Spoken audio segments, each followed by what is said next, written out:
Baruch atah Adonai Eloheinu, melech ha'olam, asher kedeshanu b'mitzvotav v'tzivanu, la'asok b'divrei Torah. Blessed are you, Lord our God, King of the universe, who has sanctified us with his commandments and commanded us to engage in the study of Torah. Amen. So this week we come to a new Torah portion, Beshalach. And it spans all the way from Exodus chapter 13, verses 17, all the way up to chapter 17. The first verse in the Torah talks about, and this Torah portion talks about Pharaoh sending out the children of Israel. He sends them out of Egypt. And then the last verse in this Torah portion talks about Amalek. As if to show you they go from one enemy to another enemy. Now my slide's up. We're going to see. Are these the updated version of my slides? Because I just updated them. They're not up there.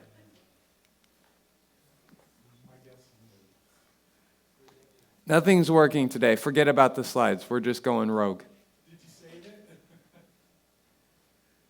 I did not. We're going rogue today. All right, we're going rogue. All right, it's been that kind of week. Okay. So, a major theme in this Torah portion is nothing is stable. Last week we talked about this theme of deliverance. Deliverance from your inner Egypt, staring down the inner hole that you have, right? That inner well of darkness, right? This week I want to focus and shift, right? Because now we are a redeemed people. It's that change of mindset. Something happens with the death of the firstborn as they're leaving Egypt, where their mindset shifts. There's a shift in the mindset. It's like, now I know I'm redeemed. Now I know I'm not an Egyptian anymore. But there's still a little bit of a desire to go back to Egypt.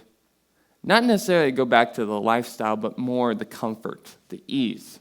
Right? Because when you are in Egypt, there's a sense of stability that comes with that. Even though the conditions aren't ideal, there's an attractiveness to Egypt because Egypt provides a sense of stability, a sense of knownness. Right? I know that in the morning I'm going to get up and go to the city that we're building and build bricks for Pharaoh. I know that in return, I'm going to have my pot of meat for my family and my bread for my family. I know that my family won't starve. I may get beaten, but at the end of the day, we will live. Sure, maybe I'll have some of my children thrown to the river now and then, but at least I know what to expect. And then God calls the children of Israel out. He calls them to the desert, and he says, my slides aren't still working. He says, I need you to trust me every step of the way. And here's an interesting thing in this Torah portion. Notice how often they change directions. They change directions, they go different places, they leave where they were and they go to a new place. And they grumble every step of the way. The children of Israel grumble every step of the way. But at every step of the way, that's God showing the fact that he's dependable and also showing the fact that this is another place where you can learn about Torah. Rashi, the great sage, he makes an interesting comment at the book beginning of Genesis. And I have it here. He has an interesting comment. My slides back there aren't even working, so I'm going to need to be flexible. But his comment at the book of Genesis 1:1, he says something very interesting. He says, when it says, Bereshit bara Elohim, in the beginning God created the heavens and the earth, what it's really, he takes that word Bereshit. And if you take the ba out of the beginning of Reshit, right, you have Reshit, which means the beginning, and you have the beit at the beginning, which means Bereshit. But if you take out the B, you have the beginning. And right, and you look to the Proverbs, you look to Jeremiah, it says that the reshit of God's crops is Israel, and the beginning of all things is wisdom, the wisdom of Torah, and that's from the Proverbs. And Rashi says two things. He says the purpose of creation was twofold. It was for Israel and its Torah. The purpose for your existence, right, in this world, the world's existence is for Israel and the Torah. In order for one to exist, the other has to exist. So, as the children of Israel go through the desert, they're learning what it means to be called Am Segulah. Am Segulah means a treasured people. They're God's treasured people. And they learn that as God's treasured people, they have a responsibility.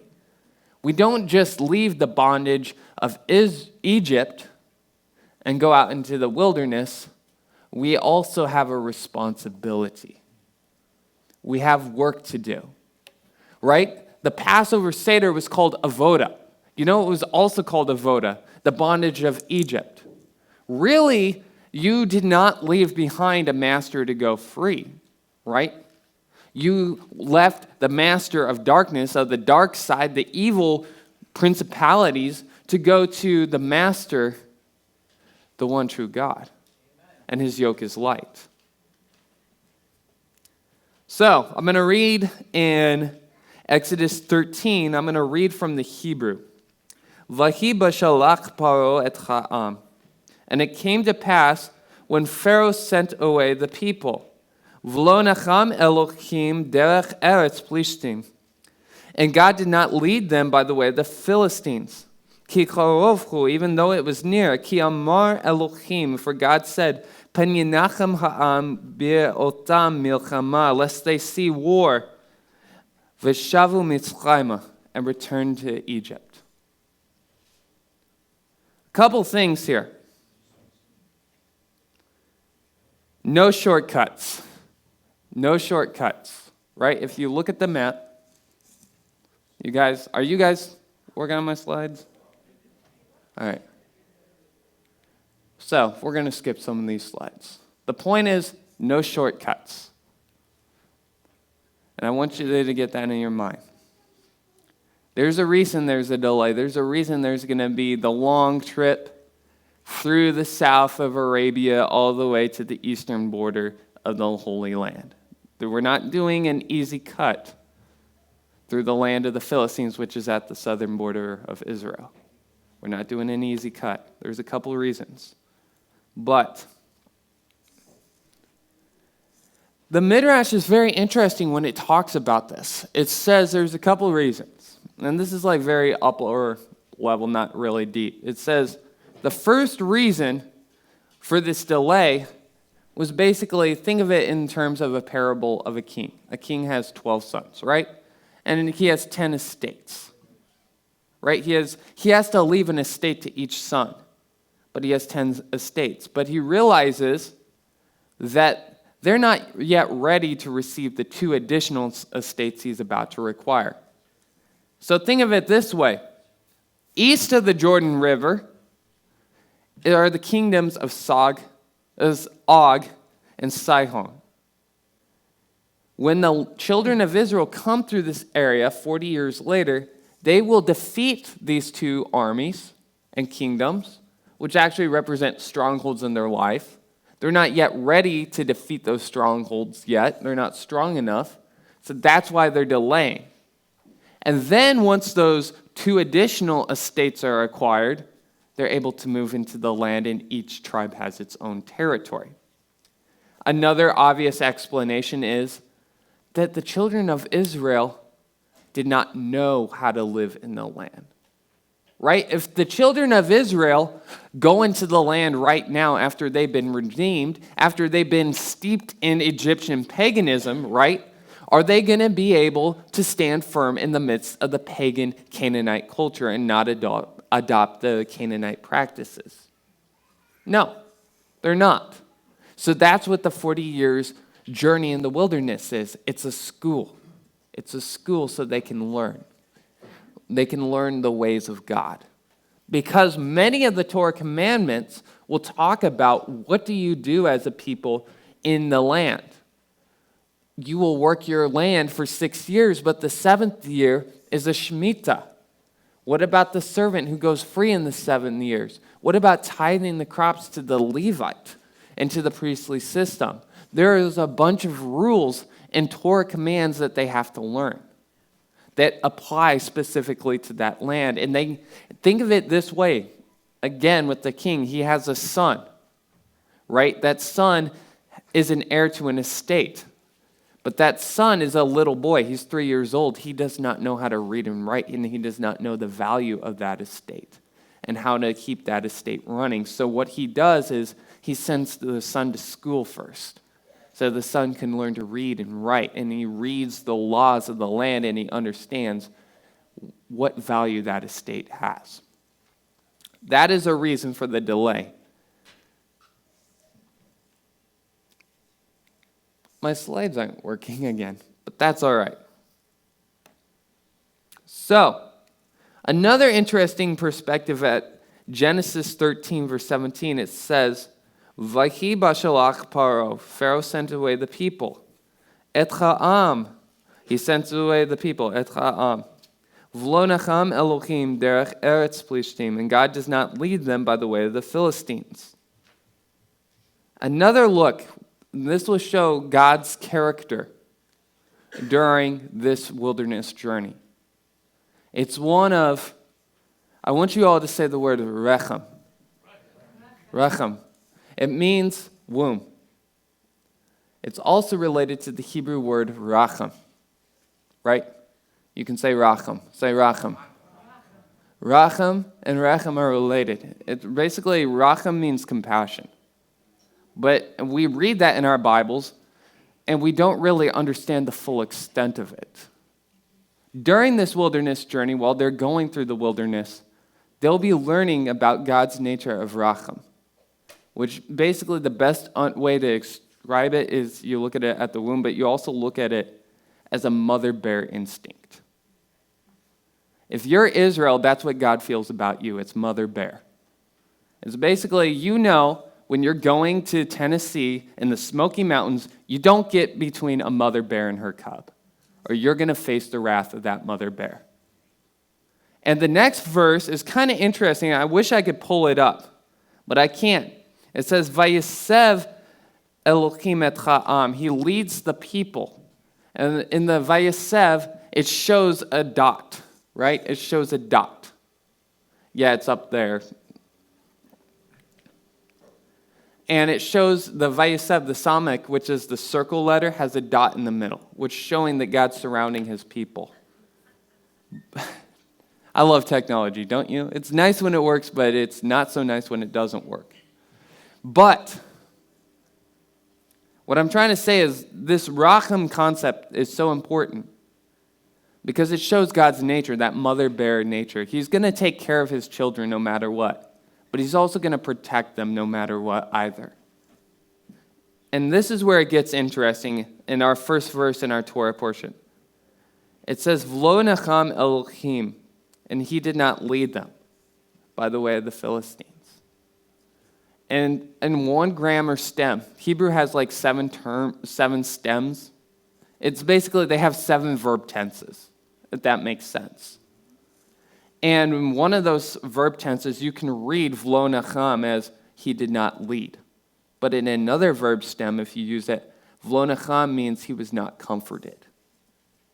And this is going to hit really hard. It hit me hard.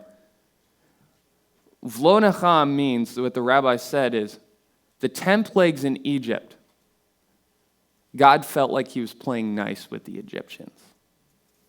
If that makes sense. He felt like he was being too compassionate.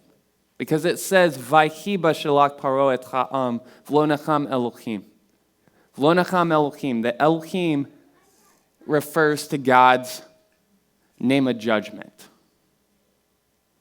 He's literally drawing the Egyptians out.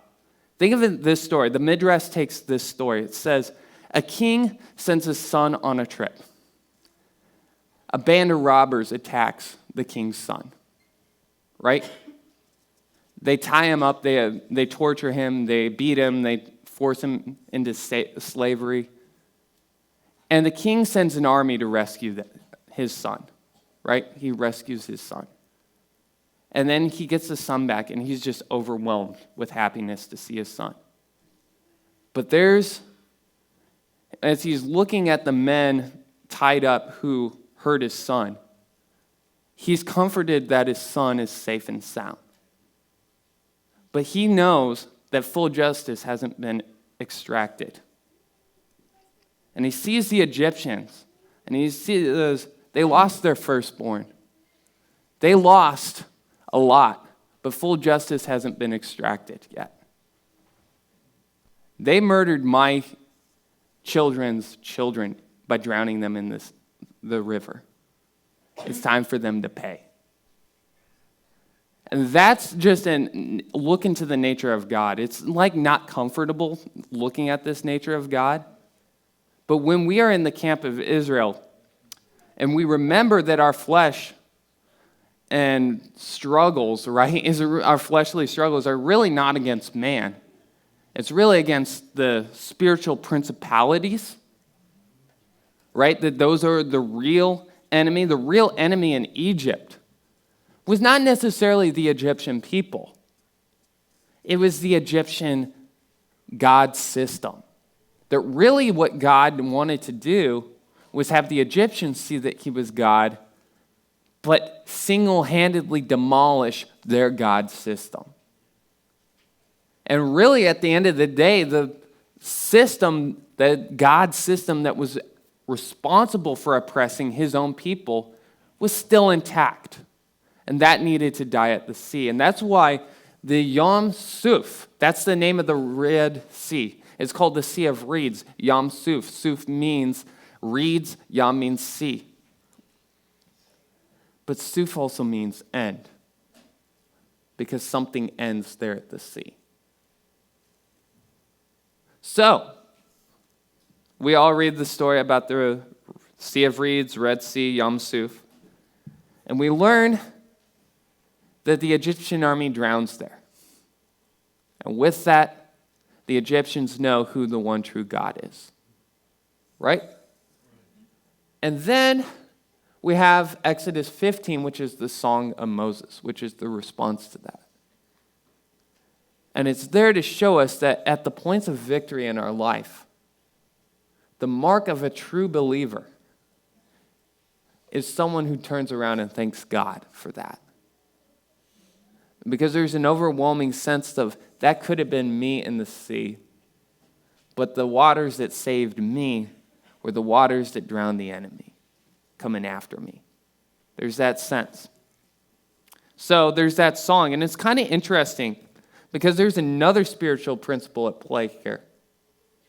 It says in Exodus 15, verse 1. I'm going to turn there, and I'm going to read the Hebrew.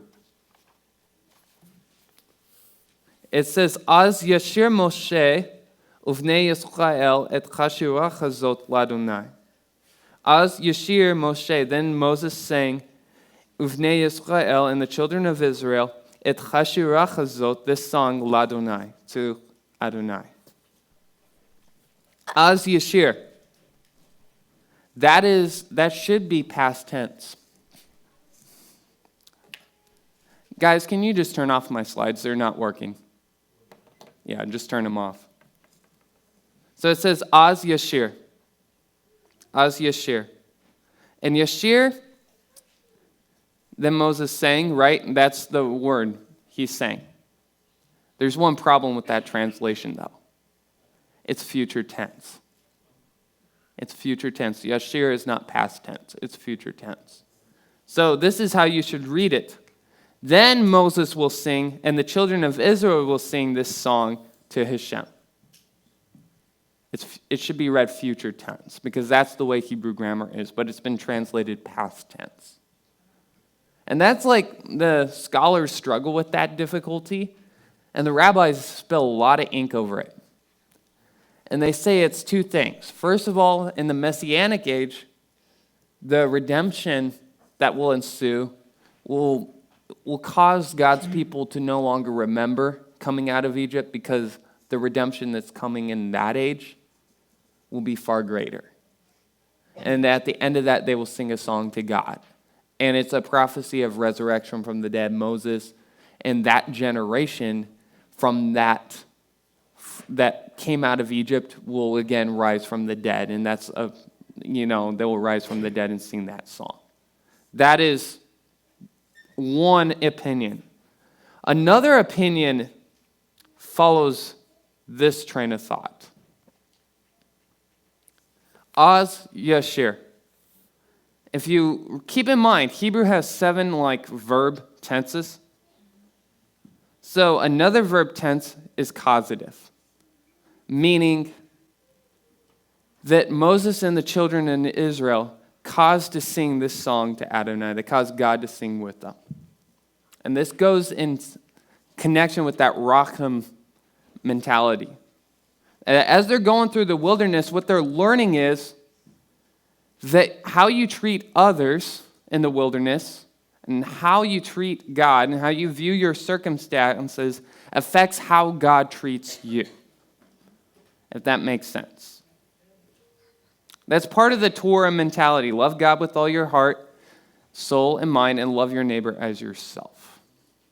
And if you can do that, you will experience God loves you no matter what, if you are his child and if you're trying to walk.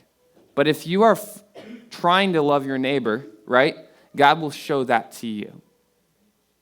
It's in Psalms 121, verse 5, it says, God is my shadow, but it also says, that phrase also says, God is my shade.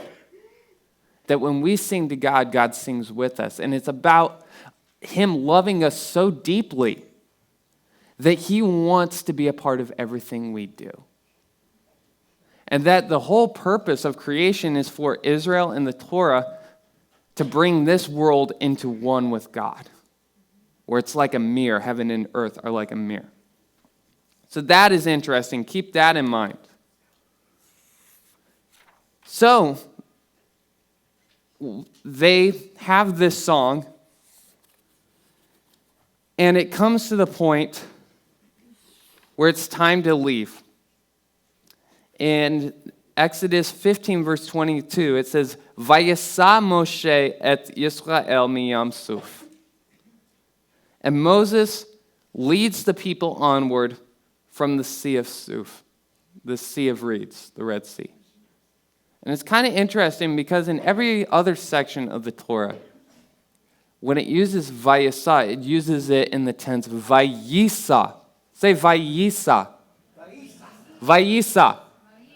It means they left. Say Vayasa.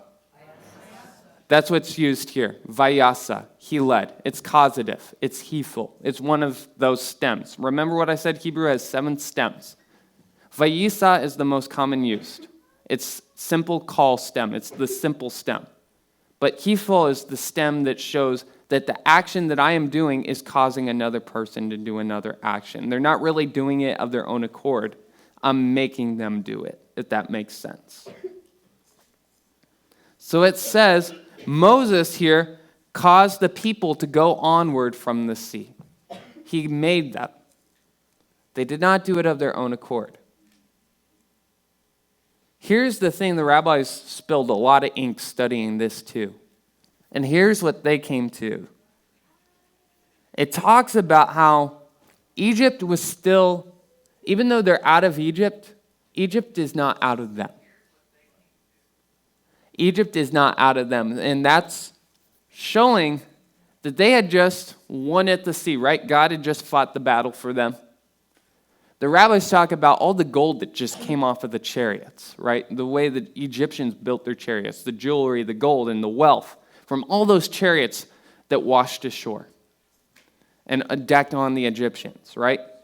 So they have this wealth here. They have materialism. And they're like, we can go back to Egypt and we'll be kings, right? Their army's destroyed. Their nation's destroyed. If we go back in, we can rule like kings. We'll be like upper class now, and they'll be the servants. And they want to go back to the stability, and they still want to go back to Egypt. But that's not what God calls them to do.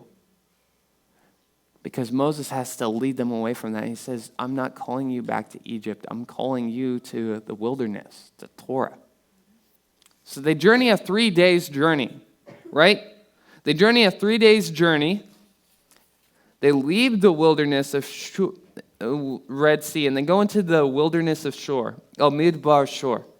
And what's the significance of the wilderness of Shur? Shur means in the Hebrew, it can mean to like clay. It refers to clay. Actually, I was wrong. It means boundaries. There's another word coming up that means clay. But Shur means boundaries. What God is teaching them is, if you're going to be my people, there are boundaries you have to follow. At the end of the day, it's what this Torah is. It's boundaries. It's for your protection, but also it's so you can learn how to approach a holy God, how to show God's light, how to be the proper conduit of God's light to the nations. And what that means. You have a responsibility now. And so they journey 3 days. They find the spring called Mara because the waters are bitter. They have no water. And really what this is a symbology of is they are not studying Torah, if that makes sense. Because Torah is likened to water. It's 3 days without Torah. And they're grumbling. Right? And what does Moses tell them to do? Right? Take the tree, take the etz, right? And the rabbis say what's pretty interesting about this tree was it was bitter too. And you take this bitter tree and you come over here, Moses, and you throw it in the water, this bitter water, and the water will become sweet. And what's the spiritual application for us? If you go to Numbers in Deuteronomy, actually Numbers I believe it is, it talks about how man is like a field of the tree, and that's chassadeh. He's a field of the tree. That man's a tree of the field. And man who is this tree who's bitter, right? If you're in a stage of life where you're bitter and you're grumbling at God because your circumstances, right, aren't going the way you want them to go, what do you do in your moments of bitterness? You immerse yourself in Torah. And God gives them this water that is sweet. Because this water, this Torah that seems bitter at first glance, becomes sweet because you get immersed in it. And you realize who you are. The biggest thing the Torah does is it shows who you are as a child of God. That you are Israel. And because of that, this universe was created for you to serve God. If that makes sense. It was created so you and God could be one, right? So in this bitter water, it now becomes sweet because you're immersing in it. And how do we know it's talking about Torah, this water? Because it says in verse 25 of chapter 15, he says, after he casts it into the waters, and the waters are made sweet. It says, Shamsam lo chok umishpat. And there he gave them a chok and a mishpat. A chok are the commands we don't understand that God gives us. It says, like the command of the red heifer. And a mishpat. What is a mishpat? Like the command of Sabbath. We understand that. It's nice having a day off. It's nice having the seventh day off to rest. We get that. But what's the deeper significance of these two? It represents resurrection, right? The hok represents the red heifer, right? The rabbis say they were studying the red heifer. We don't know that. But it's kind of interesting they brought that up. They were studying the red heifer and they were studying Sabbath. Two things which represent purification from death and resurrection. They're studying that here at the Spring of Bitter Waters. Because it's showing them if you want this in your life, you have to immerse yourself in Torah. The living Torah is Yeshua. You have to immerse yourself in him. You have to study the commandments and see how God works everything in your life to bring redemption through his son. You have to study that and see that and let his word become a part of who you are. It's almost like you get thrown into it and you become like a sponge. And it's not like you're trying to drink from a fire hydrant, but rather that you as a sponge are just soaking up as much as you can.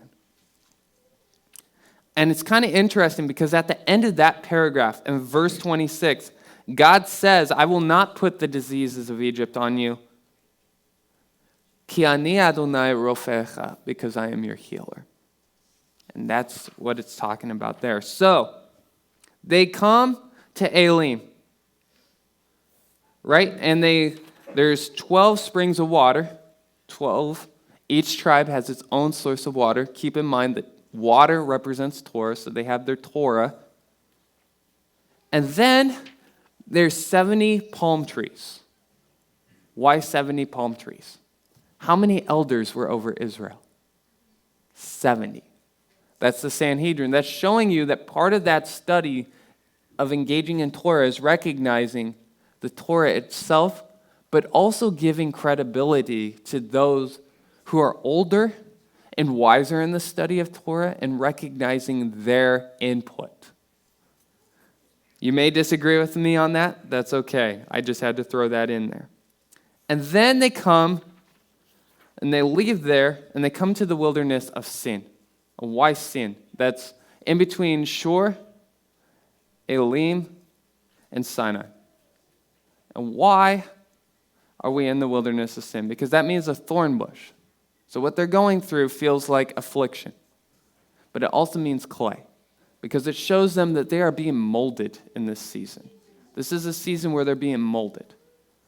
And they're under pressure, similar to they were in pressure in Egypt. And sometimes the pressure of being in this part of the wilderness feels like it's a little harder than Egypt. I wish I could go back to Egypt. But you have to understand God's molding you. And you're not a slave anymore. You're a child of God. And there is responsibilities, but you're learning about that. And in the wilderness of Sin, they grumble. And what do they grumble for? They grumble for manna, and they grumble for meat. They said, we sat at the meat pots when we were in Egypt, and we ate our fill of bread. And really, what it's saying is, they looked at the necessities of their life, what they needed to survive, the bread, and they looked at the luxuries that were available, the meat. Because you don't need meat to live, but you need bread to live. And they looked at these two things, and they realized how they were common knowns. They were knowns in the land of Egypt. Their life wasn't the greatest, but at least they were taken care of. So keep that in your mind. And what God does is He gives them that in the form of quail. He gives them that in the form of bread. He first, at the beginning of the day, He sends the manna, the bread. And at the end of the day, He sends the quail. Why? To show you that He will take care of your needs first. And then after that, He takes care of the luxuries, right?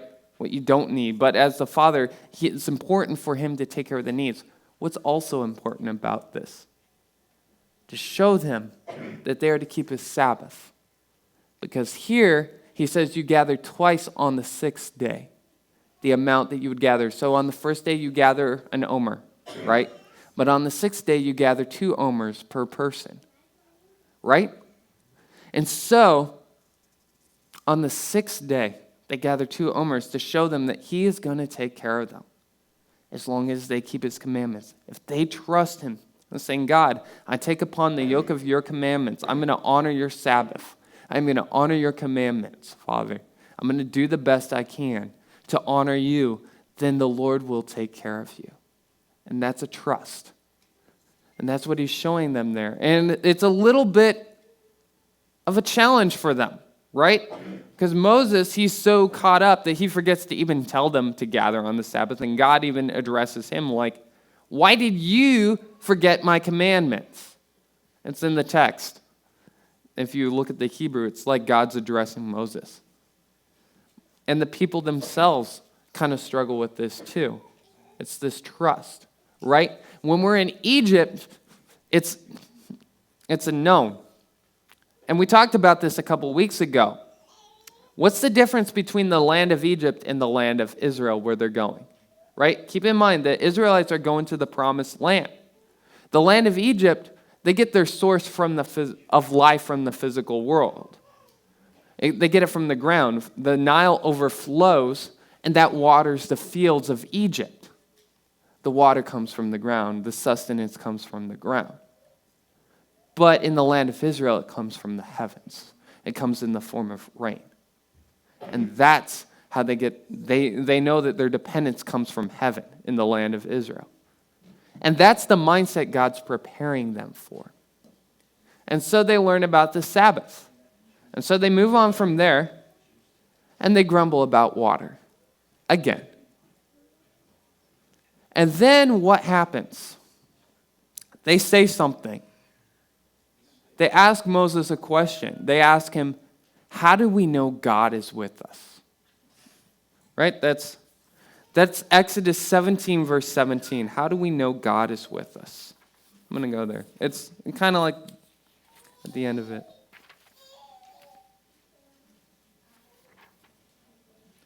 Actually, I was wrong. It's verse 7.